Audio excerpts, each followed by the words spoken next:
Okay guys, how's it going? I'm going to do a video about the Olympia, the 2015 Olympia, which was just on the weekend.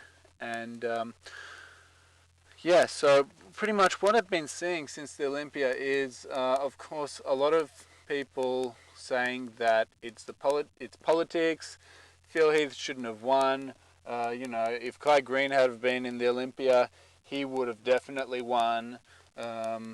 And the IFBB is corrupt, it's all about money, blah blah blah.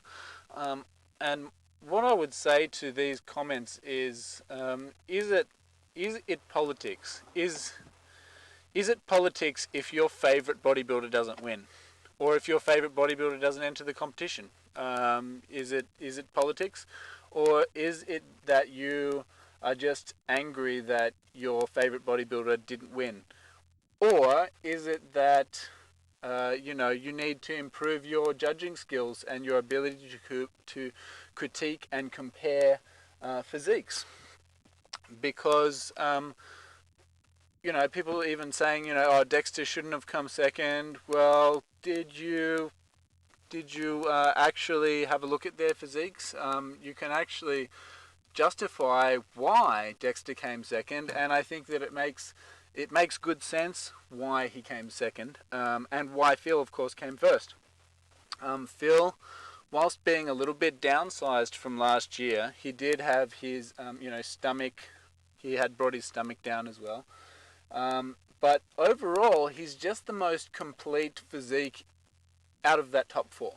And I would say Dexter's pretty close. Dexter also has a very complete physique. So it makes sense that whilst everybody looked really great in that lineup, that Phil was first and then Dexter was second because he's also complete.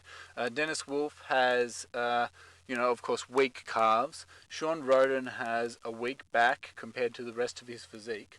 And I think also Dennis Wolf's a little bit out of proportion in some ways, whereas if you look at Phil Heath or Dexter Jackson, you would say those guys are just completely in proportion, and all of them were in condition.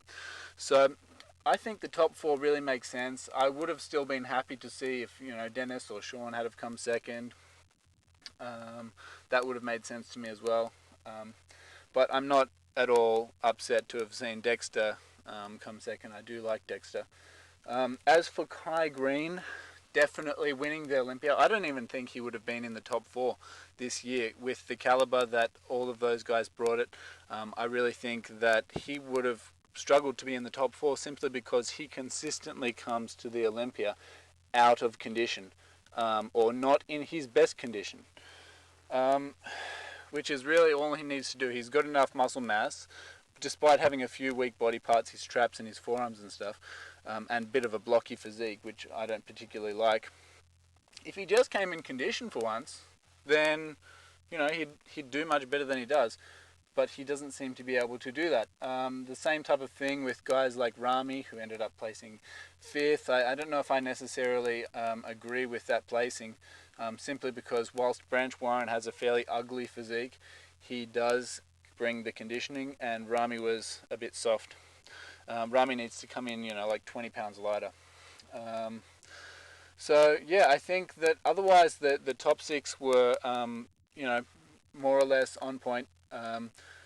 William Bonac, special mention to him because I think that he really has an amazing physique, full, separated, great condition. So I think that he, probably could have placed as high as sixth, but he ended up eighth. Anyway guys, thanks for watching. Like and subscribe if you liked the video, and I'll catch you again soon. Bye.